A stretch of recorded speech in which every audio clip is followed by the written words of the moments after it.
Delago, this is out of line. Oh, don't worry, sir.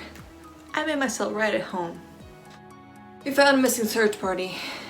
Kristen found her in the hospital, Anna's in the morgue. And Hirschberger is alive.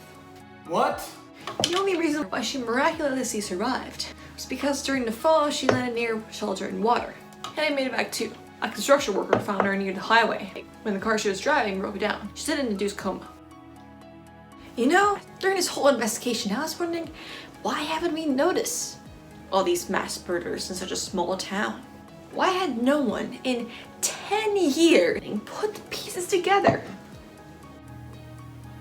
But now, I know. You were piling on so many insignificant cases so that we'd never get to solve the missing persons case. You were careful to silence the cases only when you knew that we've been too busy to give it the proper attention it needed. I also noticed that you marked numbers on the map, which I realized were resting places of your missing victims. When I came to your office, you knew I had too much evidence, so you followed the backup plan. You set up a fake investigation on Gabon, and I trusted you because you were unusually enthusiastic. How do you know it wasn't Gabon? Well, besides not being the type to plot an elaborate plan, he still wouldn't be tall enough to fit the costume the killer was wearing. I was worried you might notice. But wait, you're tall enough to fit the 7-foot monster in the costume? I never killed anyone. And Haley's injuries? Those were self-defense. Lies! He sent them deep into the woods so that they could be lost and then killed. It's not my fault they couldn't find their way out. And what evidence do you have? The little mouse who stole my car is hardly a reliable witness. And those photos, taken by Hirschberger, could be a blur or a mask. Right now, it's your word against mine. People respect me in this town. And you don't have many friends, so the scales are against you. You think so? I know so.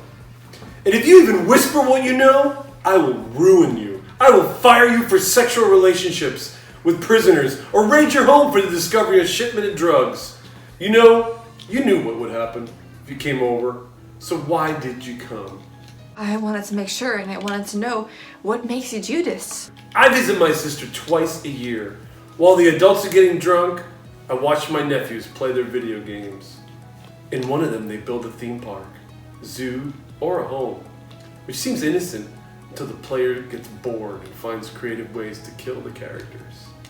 A roller coaster with no end leads the patrons sailing into a ball of fire. A lion cage with no fence mauls the zookeepers. And building a high wall around the pool to drown the avatar all made my cousins laugh.